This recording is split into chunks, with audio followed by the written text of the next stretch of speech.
So today's a pretty kind of important day because it's 1 month exactly now until I fly out to the Danube. I'll fly into Bucharest on the 24th of June. I'll then trek 4.5 hours on a train across to a place called Tolcha. Then I get an 1.5 hour boat to the sea, basically in the Danube Delta, which is in a place called Sulina, which is where I'm going to kind of start and get the photos of me, you know, by the sea before I turn around and then start heading back. So with a month to go, what's left to do? Loads, far too much. So much stuff I need to do. Still need to sort out some accommodation or campsites, places I'm going to stay.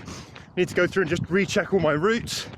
I also need to kind of finalize my kit. I've got everything pretty much kind of laid out and sorted out. I know roughly what I'm going to take now. And this weekend we're going to head out and do a recce. We're flying into Bucharest we're going to drop down to the river in a place called Rusa. Going to pick up some bikes. That's across the border in Bulgaria.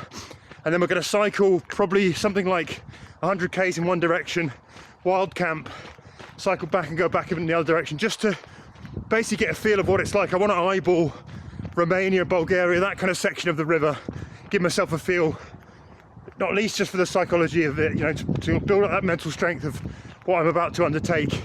And you know, it's one of the areas that I think I'm sort of feeling most nervous about running, so it'll be good to get out there and sort of basically get my feet on the ground and see what's going on.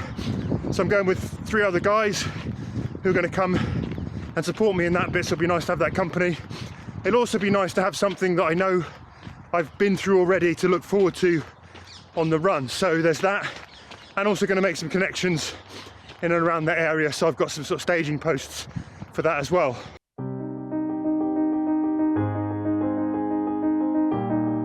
Beyond that, one of the big things I've done this week is I've had a couple of chats with, you know, some really clever, smart people who've got experience of endurance challenges, who've got experience of doing this kind of thing, and who are kind of big into the kind of mindset, mental approach.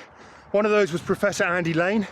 I'll have a video coming up on the channel soon, but we got into the kind of psychology of what it's going to take to do this challenge. Andy has worked with a lot of people, you know, a lot of athletes over the years who've done all kinds of different challenges. He himself has taken on endurance challenges, so it was a fantastic chat, and it was just some really good kind of opportunity to establish some tools and tricks that I could use along the way, and just to reaffirm that much of the mental prep work that I've been doing has been correct, and my approach, you know, is on point. Later in the week I also caught up with Luke Taberski. Now Luke has done some amazing, incredible endurance feats. You know, he knows his way around this kind of area. He also does a lot of mindset and performance coaching as his day job, you know, for big corporations, helping people to get the most out of themselves. So it's really great to sit across the table over a coffee with someone who looked back at you with amazing confidence in his eyes and said, this is doable, you're not crazy, this is great, you know, go and give it a go, this is amazing, you know, you've built for it, you're strong, you're doing the right things. And just, we chatted for about 2 hours, and I left that conversation feeling totally reaffirmed about the fact that I'm going to do this. I felt kind of strong mentally, I felt positive about the whole thing. We talked a lot about kind of how my training had gone and my approach to the run and all those kind of physical and logistical aspects of the run, and that was really useful. But probably the best thing was we got deep into kind of the mindset and the attitude, and you know, how I'm going to deal with the dark moments, how every day I get up and move, and what my approach should be mentally. And Luke gave me some really good gems, you know. One of them is kind of working on this idea of every morning when I wake up to, you know, basically get into the mindset of gratitude that I'm able to be out there attempting this. I'm physically well, I'm strong, I've got, all I have to do that day is get up and move for 6 hours and cover the distance with no time constraints. You know, all of those things, just getting into that kind of positive mindset every day. And that is something that I've been sort of thinking about already, and it's going to be a huge thing, I think, particularly on the days where I don't feel like running.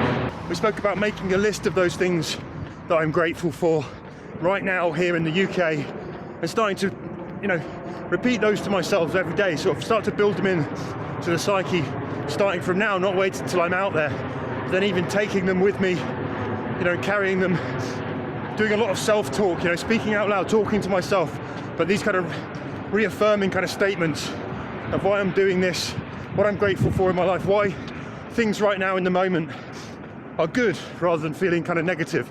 And that is something that I've kind of dabbled with in the past, but I think it's time for this particular challenge. It's going to be important to actually really zero in on that, because yes, this is going to be physical, but I reckon 70% more of this challenge is going to be about the mental. So I need to flex that muscle as well. So that was really important.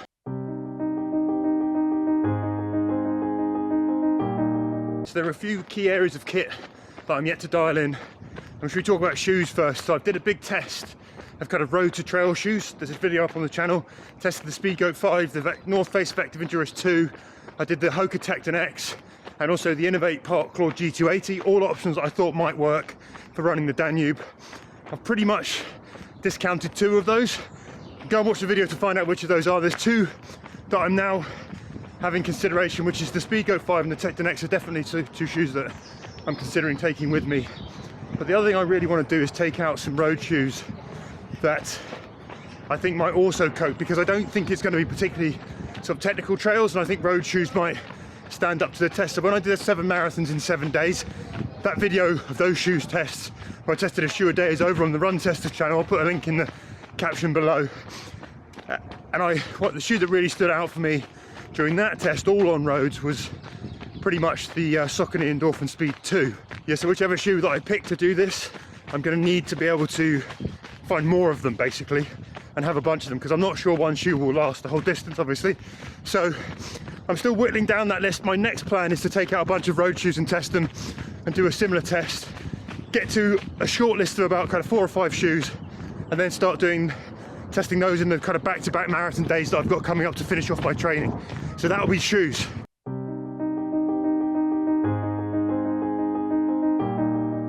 The other thing I really need to think about is nutrition, hydration and fueling. This is going to be a challenge because I can't really carry everything I need for 70 days. So my plan is to try and find some locations along route that will take relief packages for me, send them ahead of time, pick them up on the way. And if I can do that, it means that every 7 to 10 days I can collect hydration and fueling products for the runs themselves that I like to use and carry some of that weight.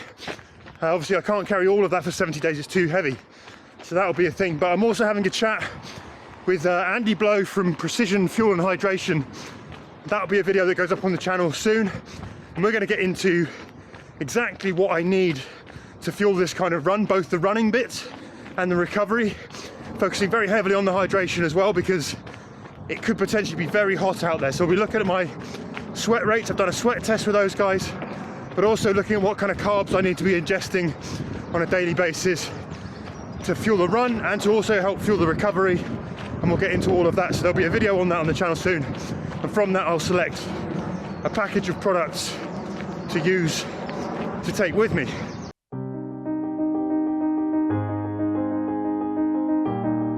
And I mentioned in the last video, as I get closer to this challenge, new things are popping up that I'm realizing, realizations of what lies ahead.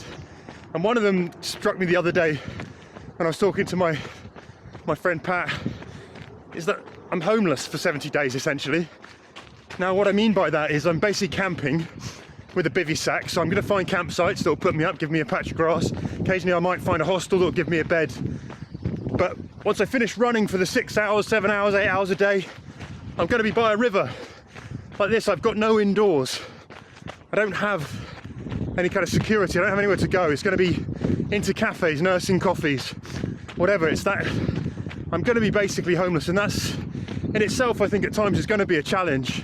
You know, passing 6 or 7 hours before the sun goes down, it's time to sleep without any sort of shelter, anywhere to retreat to. You know, often when you do these things, it's nice, you've got a hotel room to go back to and you can relax without worrying what's around you. So I'm going to have to find ways to relax myself by the river, outdoors, or whatever. Hopefully it's going to be sunny, but you know, again, that could be challenging if it's too hot. So yeah, that one is going to be a challenge. It suddenly sort of dawned on me that, yeah, I'm actually sort of making myself sort of exposed in that way.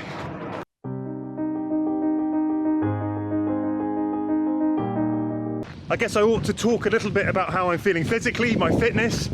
I feel good, I feel strong, you know, I feel solid.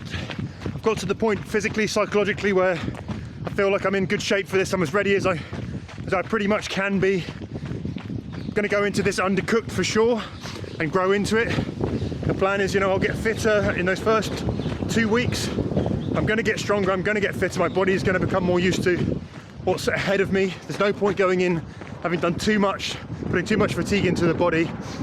I've got my heart rate variability to stay fairly stable for a month now, with the daily running and the daily training and the stresses that I'm putting under it. But with a month to go, one of my biggest things, priorities, is I'd like to shift maybe another kilo in weight, you know, just to get myself down to be a bit leaner so I'm not carrying quite as much along the river. And also really focus on sleep, get good quality sleep. I want to go in feeling at my best, you know, and that means feeling fresh and well in my body, you know, good strong immune system. So a few things to factor on, you know, sleep, eating the right nutrients, you know, good hydration from here on in, all of those things. No alcohol, which I haven't. I've had 2 beers in about 3 months now, you know, all of that stuff. I'm starting to dial it in now. You know, it's really about getting myself to that start line feeling as good as I possibly can, because there is a long way to go. But yeah, so that's been my training update with 1 month to go before I start to run the Danube from sea to source, 2,000 miles in 70 days. It's coming soon.